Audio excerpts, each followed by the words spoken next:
ഇന്ന് നമുക്ക് ദീപാവലി ഷോപ്പിങ്ങിന് പോയാലോ? ഫസ്റ്റ് പോയത് സുഡിയോയിലേക്കാണ് കേട്ടോ. വേറൊന്നിനല്ല, ഒരു പ്ലെയിൻ ഷർട്ട് വാങ്ങണം. പെട്ടെന്നൊക്കെ ഒരു ഡ്രസ്സ് എടുക്കണം എന്ന് പറയുമ്പോൾ സുഡിയോ ആണ് കേട്ടോ നമുക്ക് ഫസ്റ്റ് ഓപ്ഷൻ. വൈറ്റ് ഷർട്ട് എടുക്കാനാണ് കയറിയെങ്കിലും അവിടെ കണ്ട ബാഗ്സും പിന്നെ കുറച്ച് വേറെ ടോപ്സ് ഒക്കെ ഒന്ന് ട്രൈ ചെയ്ത് നോക്കി. നമ്മൾ മനസ്സിൽ വിചാരിച്ച ഒരു വൈറ്റ് ഷർട്ട് എനിക്ക് കിട്ടിയിട്ടോ. ക്ഷീണം മാറ്റാൻ നേരെ പോയി ഒരു ജ്യൂസ് കുടിച്ചു. ദീപാവലിയായിട്ട് മത്താപ്പൂവും കമ്പിത്തിരി ഇല്ലെങ്കിൽ മോശമല്ലേ? ഈ ഒരു വലിയ ക്യൂ കണ്ട് ഞാൻ ഞെട്ടിയിട്ടോ. പിന്നെ ഇടയ്ക്ക് ഡിഞ്ചു വിളിച്ചപ്പോൾ ഞങ്ങൾ വീഡിയോ കോളിൽ കുറച്ച് സംസാരിച്ചു.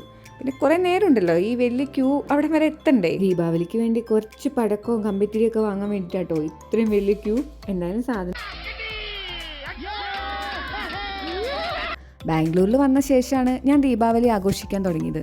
അതും വലിയ ആഘോഷമൊന്നുമല്ല, കുറച്ച് ദീപവും പൂക്കളും പിന്നെ പടക്കം കമ്പിത്തിരി അത്രയൊക്കെ ഉള്ളൂ. ഇത് നമ്മുടെ വീടിൻ്റെ തൊട്ടടുത്തുള്ള ഒരു ചെറിയ മാർക്കറ്റാണ് കേട്ടോ. ഇവിടെ വന്നാണ് നമ്മൾ ഫ്രൂട്ട്സും പൂക്കളൊക്കെ വാങ്ങല്.